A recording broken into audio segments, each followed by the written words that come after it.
Pessoal, então vamos lá. Continuando o que eu estava falando, sugestão. Escolham um tema de dissertação que vocês pretendam continuar, para quem quer continuar, né, nos seus estudos, que tenha numa faculdade que você pretenda continuar seus estudos. Por exemplo, na Unievangélica tem um mestrado em meio ambiente, né, que é um mestrado interdisciplinar. Então, apesar de ser um mestrado aí em ciências eles colocam como ciências ambientais, né? Ele é interdisciplinar, então você pode desenvolver a pesquisa dentro do direito. Aqui, que ficaria aqui em Anápolis. Na UFG, tem um mestrado em Direito Agrário, tem um mestrado em Direitos Humanos e tem um mestrado em Ciências Políticas, abriu de novo Direito Penal, tá? Então, já fica a dica. Se você pretende pleitear a vaga no mestrado, nessa região que tem aqui próximo seria isso. Aqui é a Unievangélica, a UFG que teria esses mestrados. Parece que na Católica também tem. Eu não sei qual é a área da Católica, mas, salvo engano, também é em Direitos Humanos. Agora, no Distrito Federal, né, tem várias faculdades que têm outros mestrados também. Na UNB mesmo tem vários que você pode ter, vários quando eu falo, gente, mais de 3, você pode soltar foguete, viu? Você vê o tanto que a educação no Brasil é frágil. Então, lá a UNB tem opções, né, para você pleitear mestrado na área do direito, se não me engano, são 3 opções, igual da UFG. Mas, enfim, fica essa dica. Por quê? Quando você vai pleitear o mestrado, você passa por uma prova do tema, né, que é a linha de pesquisa que eles sugerem. Essa prova é dentro dos autores que o pesquisador trabalha, o professor que vai te orientar, e aí eles indicam lá o edital, sugerindo as linhas de pesquisa. Então, outra dica, não adianta você, por exemplo, eu vou tentar um mestrado, então, em Direito Penal. Não adianta você querer fazer uma pesquisa que não tem a linha na faculdade que você quer tentar. Por quê? O professor que sugere a linha de pesquisa lá, ele não vai mudar a pesquisa dele por sua causa. Você que tem que se adequar à linha de pesquisa dele. É mais ou menos como ocorre no NPDU. Então, procure a linha de pesquisa desse professor para quando você for tentar essa vaga, você já... Deu certo? Quem está chamando? Oi? Caiu. Oi, professor. Retornou. Graças a Deus. Então, vamos lá, de novo. Ô, Jesus. E ele não está gravando agora. Não tem a opção de gravar. Então, nós vamos continuar sem gravar, tá?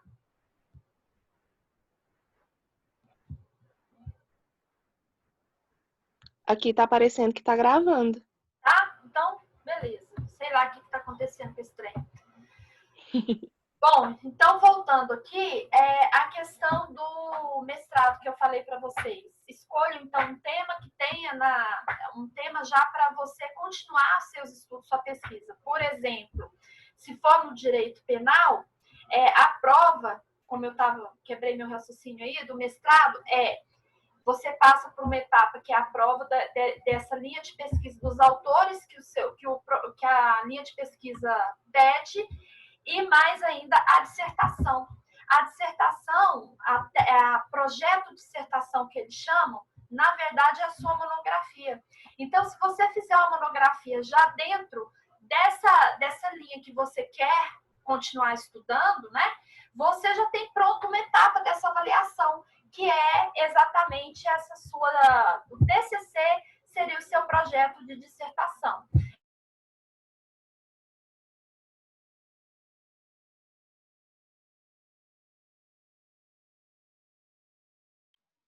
Professora, só desligou o microfone da senhora.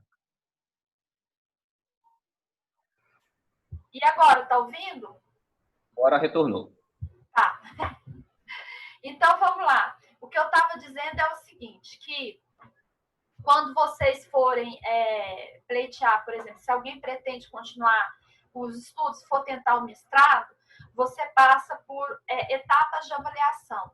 Uma delas é a entrevista, depois você faz uma prova dentro daquele tema, da linha de pesquisa que você escolheu. Então, a prova é dentro dos autores que eles sugerem de leitura, tá? Não é igual a prova que a gente faz no curso de Direito. Você vai fazer uma prova daquelas obras que eles indicaram para leitura, daquela linha de pesquisa que você pretende ingressar. E a terceira prova, terceira etapa, é a entrega de um projeto de dissertação. E esse projeto de dissertação é o que vocês vão fazer com o TCC. Então, eles querem saber se você tem uma visão global do objeto. Isso é o projeto de dissertação. Eles querem saber se você conhece o objeto que você pretende pesquisar. Caso você conheça, por isso que é um projeto, não é a dissertação pronta, se você mostrar que você tem conhecimento desse objeto, aí você pode se posicionar sobre ele, que é a dissertação final, no caso do mestrado. Então, se você já começa a fazer uma monografia dentro dessa linha, fica mais fácil para você finalizar. Por exemplo, eu, desde a minha... quando eu me formei em Direito, não tinha TCC. Aí, logo depois, eu fiz uma especialização em Direito Civil que obrigou a fazer a monografia.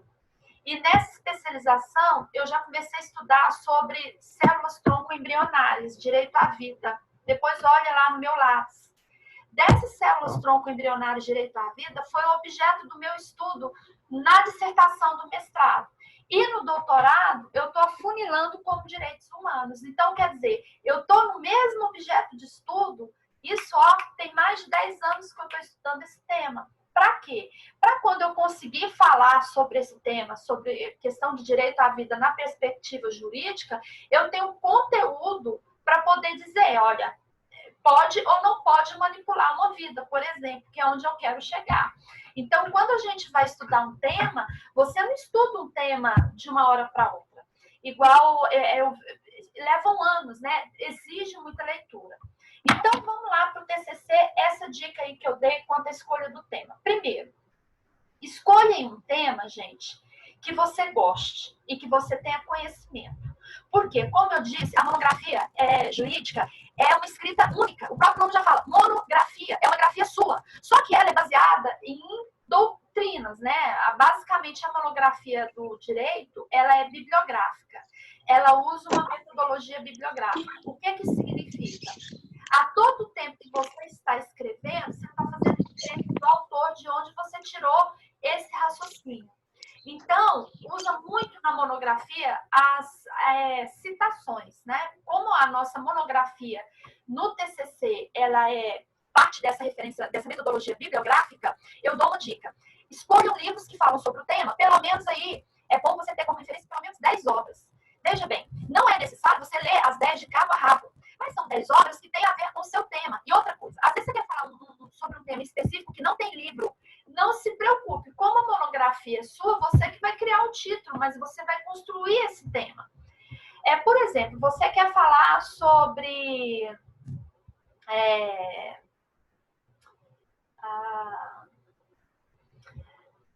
vamos pegar alguma coisa dentro do direito digital que fale sobre... alguma coisa que, sei lá, um tema que não tem uma construção jurídica consolidada, mas que é um tema polêmico. Sugere alguma coisa aí, gente, que vocês pensam aí? Minha cabeça agora tá... Por exemplo, essa questão da... Vamos pegar aqui, vamos refletir da questão do coronavírus e... Vamos pegar um tema polêmico. O direito à vida em face da pandemia. Coronavírus e a responsabilidade civil do Estado. Por quê? Vocês estão estudando direito administrativo. E no direito administrativo a gente tem a possibilidade de responsabilizar o Estado pela sua ação ou omissão. Não sei se vocês chegaram a estudar esse tema esse semestre ou se vai ser no semestre que vem. Então, essa questão de não ter controle sobre a pandemia administrativamente e as vítimas que morrem, o Estado poderia ser responsabilizado acerca disso? Vou fazer uma analogia. Lembra no caso da... Eu não sei se vocês já viram, depois entra na internet só para entender o que eu estou dizendo. Quando o camarada morre dentro do presídio, o cara foi preso e lá dentro teve uma rebelião e ele morreu em razão dessa rebelião. O Estado pode ser responsabilizado pela morte dele lá dentro? Sim, chama-se responsabilidade civil do Estado. Essa responsabilidade é extracontratual e objetiva. Basta a vítima provar conduta, dano, nexo. Quem tem que provar que não agiu com culpa ou dolo foi o Estado, seria o Estado. Então, se essa vítima morre ali, por que o Estado é responsabilizado? Porque uma das funções do Estado que vocês estudaram na administração pública é manter o bem-estar coletivo, né? Então, existem alguns princípios que devem ser observados pela administração, que é legalidade, impessoalidade, moralidade, publicidade e eficiência. Esses 5 princípios obrigam o Estado a agir, que é o munus público, poder, dever de agir, de maneira tal que ele mantenha o bem-estar social. Esse é o objetivo. Por isso que tudo que o Estado faz, a administração pública, ele faz em prol do bem comum. Se você não concorda, você tem que provar, só nesse caso, que essa presunção de que ele age em prol do bem comum, ela é relativa, porque cabe prova em contrário, e aí que entra a responsabilidade civil. Então, se você não concorda e está vendo que o Estado está se utilizando desses princípios para esconder sua corrupção, né, esconder sua má gestão, você tem como invocar a responsabilidade civil para que ele te indenize por ele não ter agido conforme deveria agir.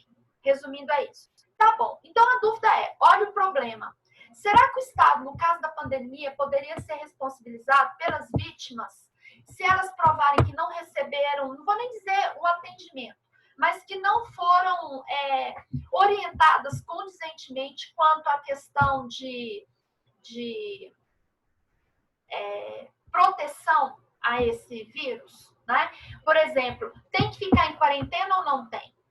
Será que uma vítima dessa, que foi obrigada a trabalhar porque o governo liberou e mandou voltar a trabalhar, ela teria ação contra o Estado ou contra o chefe que falou, não, pode vir trabalhar, e chegou na empresa, não tinha limpeza?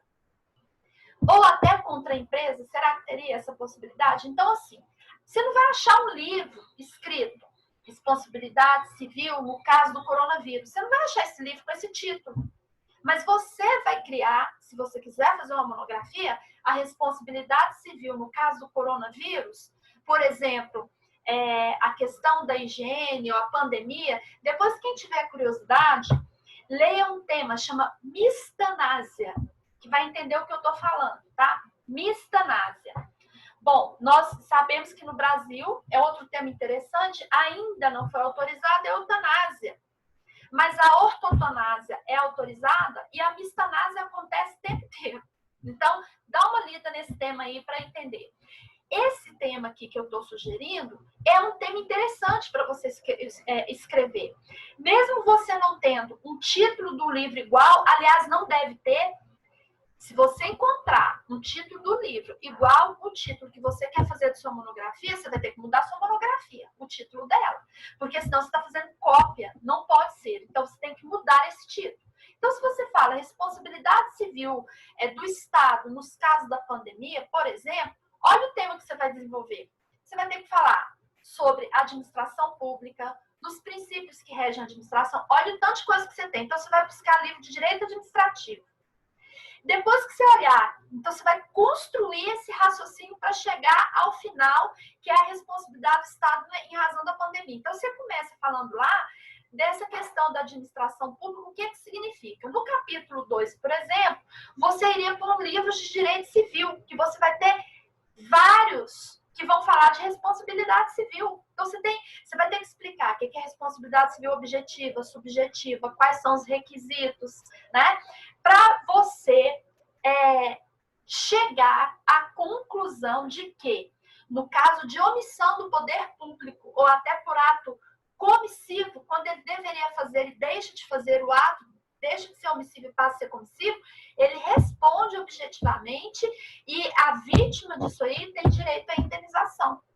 certo? Isso é bem interessante, é um tema muito interessante. Então, o que eu quero que vocês entendam, já me adiantando aqui, que a construção desse texto dissertativo, eu vou colocar aqui porque não vai virar de cabeça para baixo, igual nos outros casos que eu tentei fazer isso, ficou de cabeça para baixo. Eu imagino que aqui não vai, porque é uma pirâmide, então ela vai dar do mesmo jeito.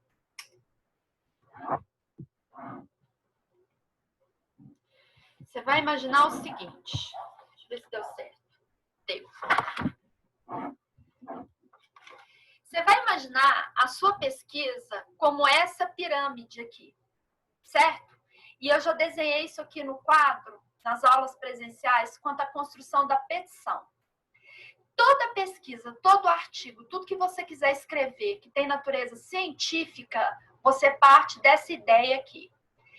No capítulo 1, então você divide isso aqui em 3 etapas. Porque isso aqui, todo texto científico, como é o TCC, ele é uma grande dissertação. E essa dissertação, como eu já me adiantei, ela é argumentativa. No caso do TCC, impessoal. Lembrando, você não usa a primeira pessoa. Então, nessa primeira parte, como você tem uma grande dissertação, toda dissertação ela é dividida em introdução, desenvolvimento, conclusão. E esse filme que eu passei para vocês, O Grande Desafio, que fala da teoria da argumentação, para você argumentar isso aqui, você vai trabalhar com o silogismo, que foi a nossa primeira prova na teoria da argumentação. No silogismo, você vai fazer a mesma coisa, o mesmo raciocínio, só que ele recebe outro nome. Aqui você vai apresentar os fatos, aqui você vai apresentar o seu fundamento, no caso, como a monografia é jurídica, esse fundamento é o quê? Jurídico. Se fosse uma monografia biológica, esse fundamento seria biológico. Então, aqui você vem com os fatos, fundamento jurídico, e o que você quer com isso? Aqui é o pedido.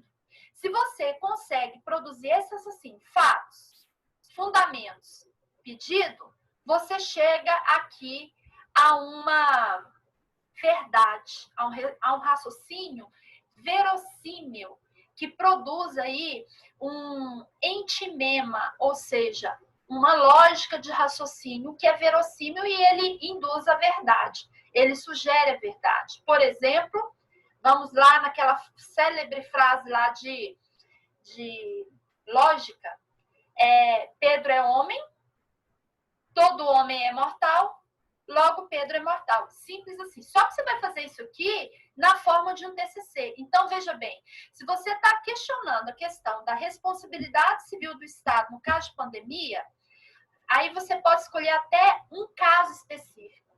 Imagine que você quer falar sobre uma pessoa que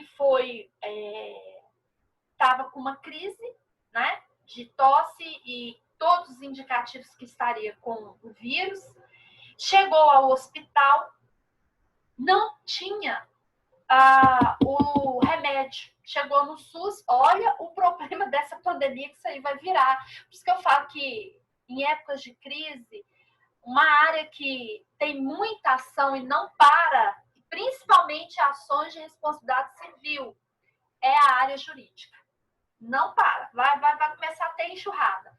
Essa pessoa chega no hospital com todos os indicativos de que estava com esse vírus.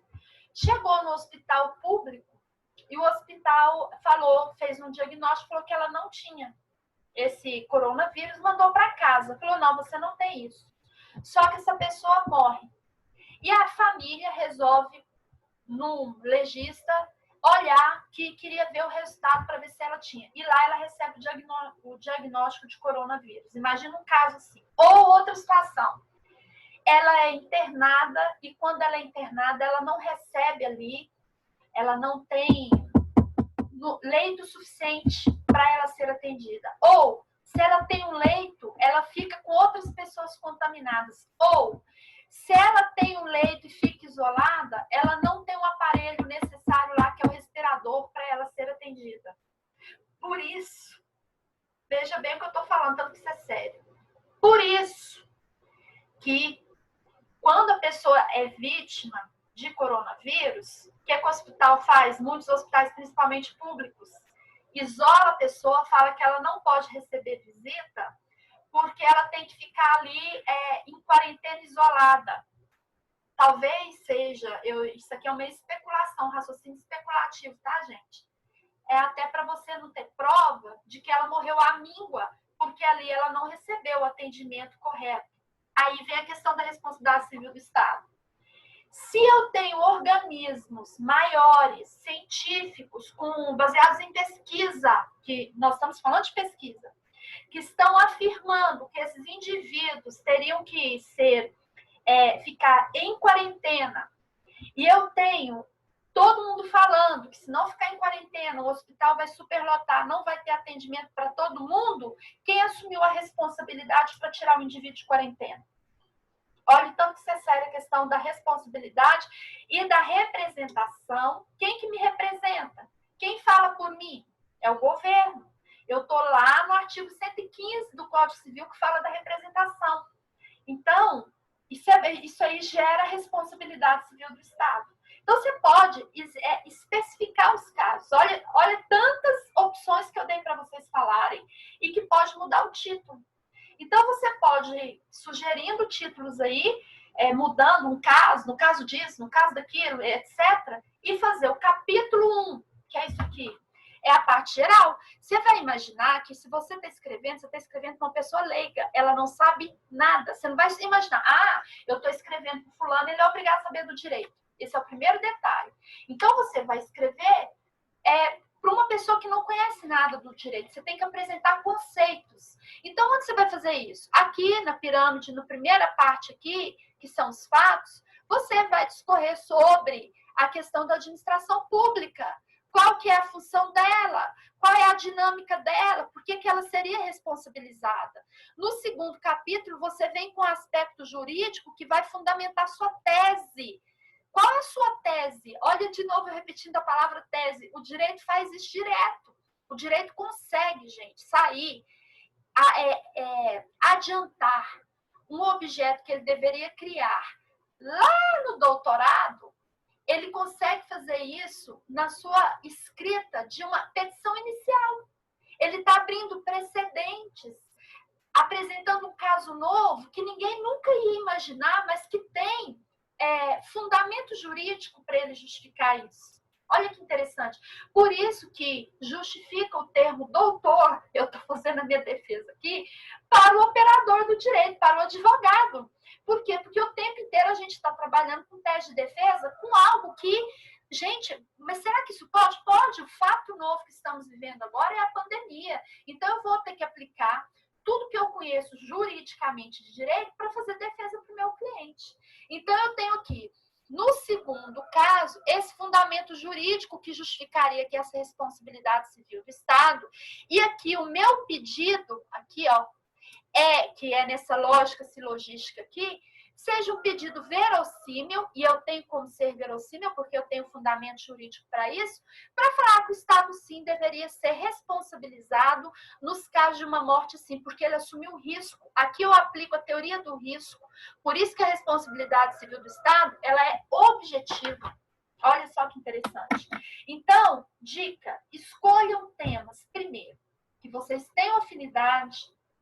Segundo, que sejam temas que você queira desenvolver, seja na OAB, ou seja, na continuidade da sua pesquisa. Eu acho assim, quando eu penso em alguma coisa, em fazer algo, eu penso em matar um coelho com 3 cajadadas. Tudo que eu puder fazer de 3, em um fato eu puder desenvolver 3 opções. Então, se você escolher um tema que você já vai pensando na sua OAB, e que você já vai usar também para futura continuidade dos seus estudos, certo? E esse tema que eu dei, com certeza você pode desenvolver uma linha em direitos humanos, né? Se pretender aí, quem quiser fazer na UFG, que tem lá direitos humanos, e é possível você desenvolver uma linha sobre casos de pandemia, né? Então, assim, aí você desenvolve esse texto e continua os seus estudos. Bom, tendo falado essa primeira parte aqui desse desenvolvimento, nós vamos falar aqui agora sobre o pré-projeto. Isso aqui, então, eu dei uma noção para vocês do que seria a monografia. Repetindo, cuidado com a escolha do tema. Tema não confunde com título. O tema é a área que você quer pesquisar. O título você só dá depois que você escrever isso aqui ou que você montar isso aqui, que é o que eu vou falar do pré-projeto. E escolham temas que não sejam extremamente técnicos, porque vocês viram que você tem que arguir com o seu tema. Então, a provocação aqui é desenvolver uma argumentação. Se você escolher um tema muito técnico, o que você vai falar dele?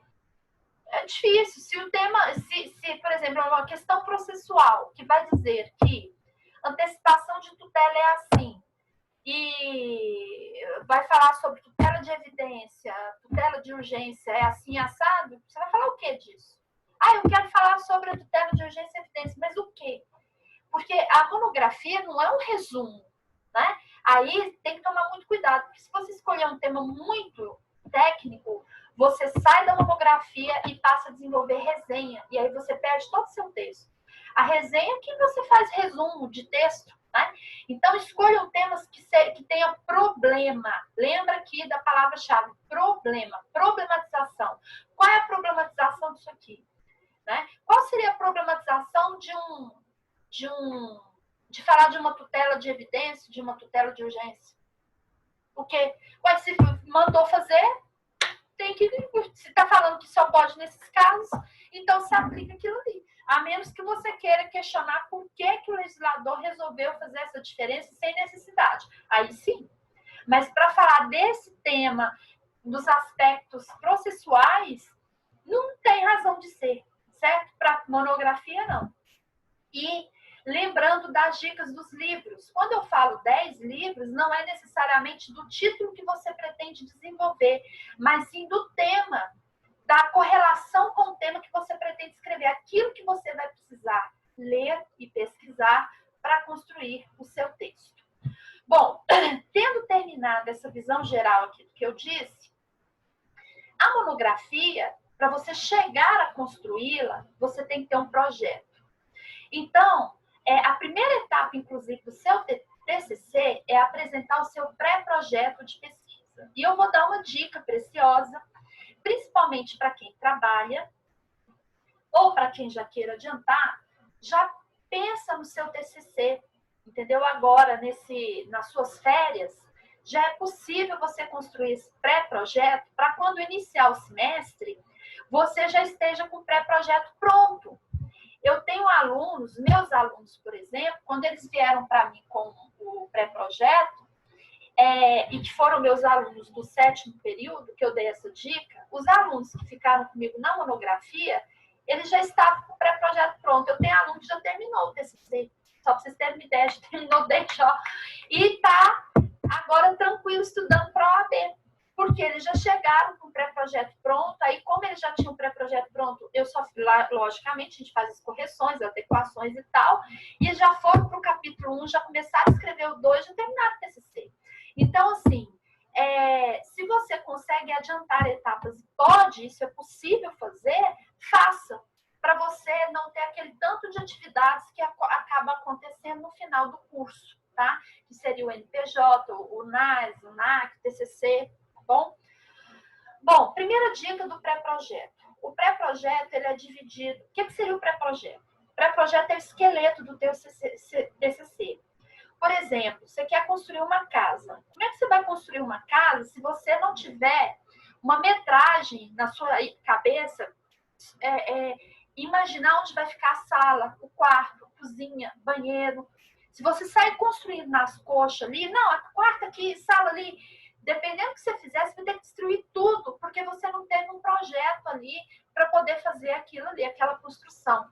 É exatamente isso aqui. Como o nome é pré-projeto, né, de monografia, pré-projeto, significa que ele pode ser alterado. O que pode ser alterado? Os subtítulos desse pré-projeto, né?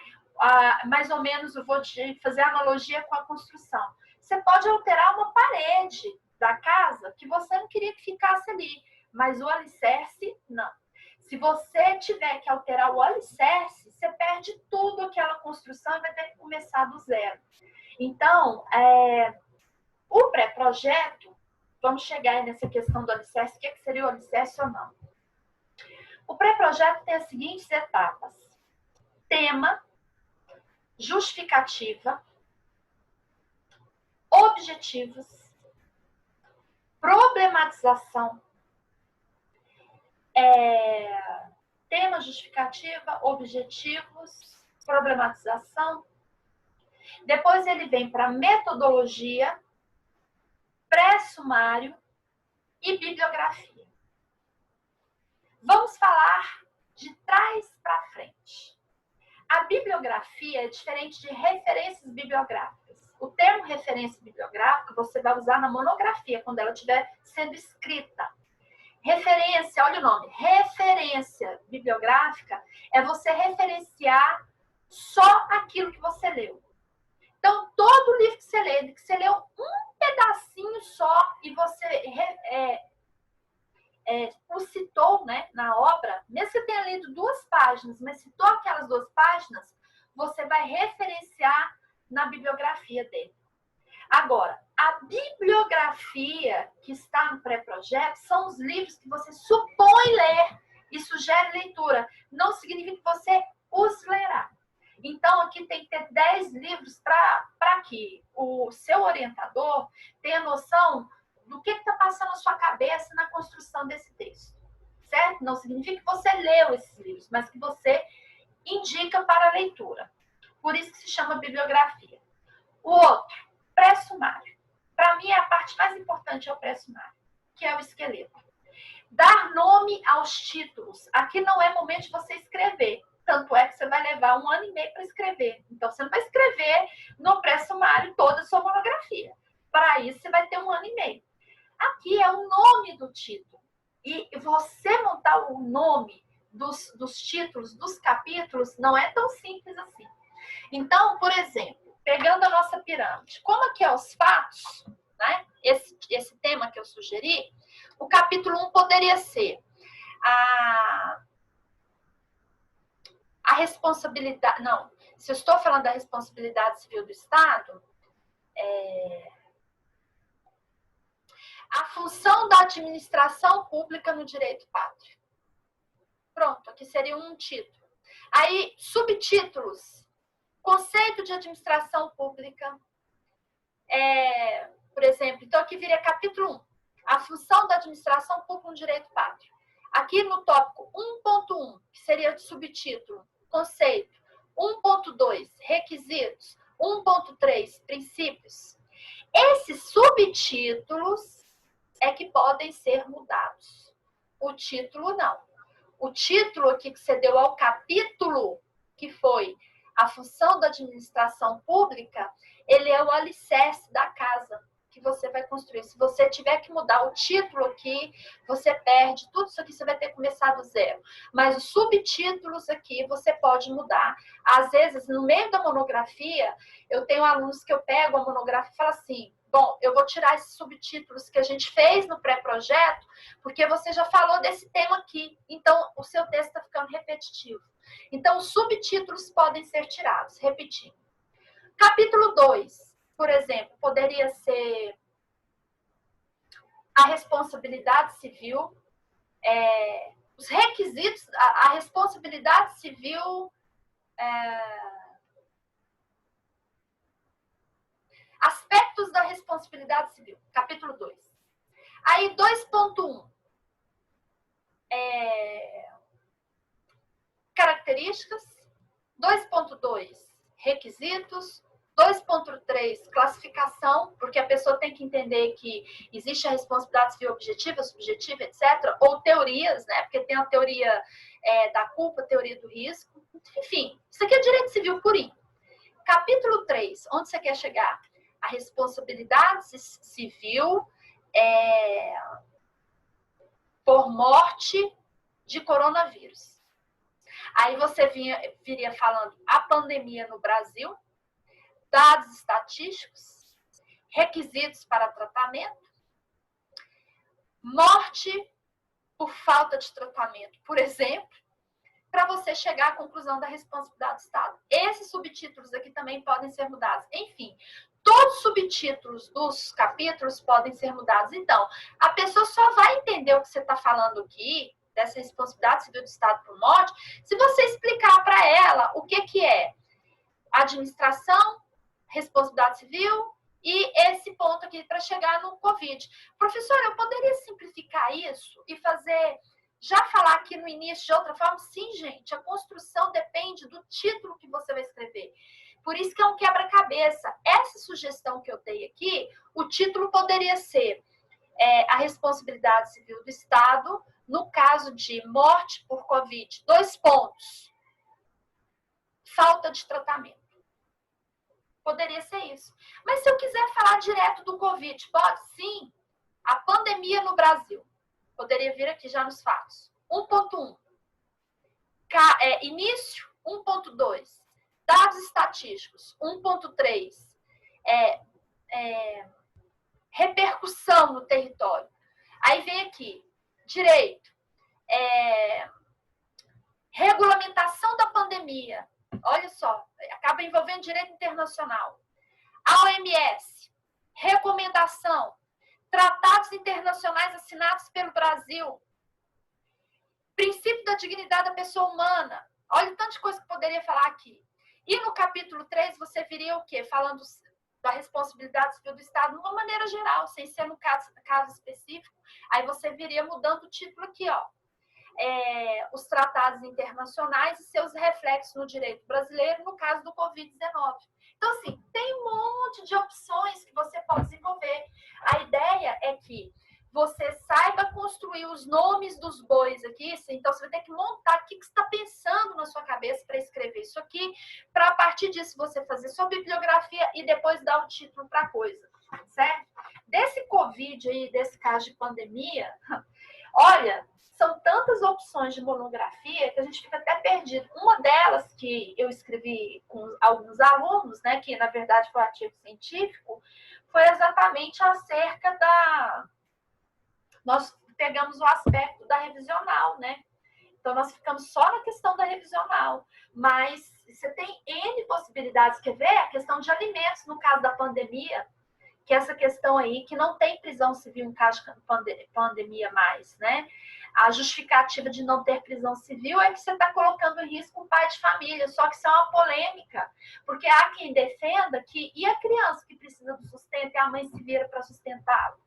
E esse pai, na verdade, se utiliza da pandemia para não pagar essa pensão. Então, assim, é muito polêmico essa